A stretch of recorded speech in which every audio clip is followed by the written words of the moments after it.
Our gospel of today is taken from the Gospel of John chapter 16 verses 23 to 28. In these verses, Jesus speaks about a theme which he has mentioned often in the past, and that theme is confidence in the Lord and confidence in the Father. And so in these verses, he tells the disciples how they must pray and how they must petition the Lord. They have to believe in their hearts even before they can utter the prayer, even before they can speak the prayer, even before they can recite the prayer, that what they are asking for will be theirs.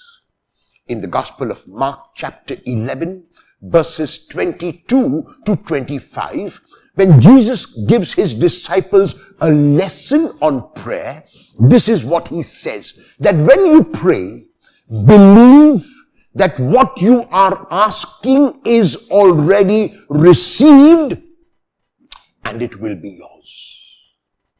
In the Magnificat, which we find in the Gospel of Luke chapter 1 verses 39 following, our Blessed Mother gives us an example of this saying of Jesus, that we must believe before we receive what we are praying for, when she uses verbs in the past tense to describe future events. The events that Mary speaks about have not yet occurred, and yet she speaks about them by using verbs in the past tense as if they have already occurred because of her confidence, because of her trust, because of her faith in the Lord. The Lord is telling his disciples in the gospel text of today that they must have the same confidence. There are times in our lives when our prayers are answered. And the reason why our prayers are answered is because God's will and our will coincides. But there are times in our lives when we think our prayers are unanswered, however they are, because it only means that God's will does not coincide with ours, and God's will is done in our lives.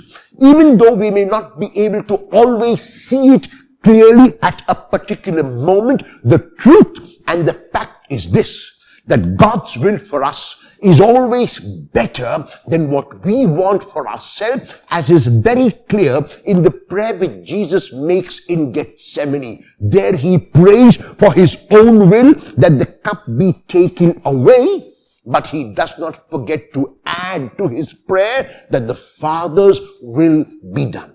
We know that the cup was not taken away because it did not coincide with God's will, and Jesus had to go to the cross. But we also know that it was better for Jesus to go to the cross because only then could he be raised.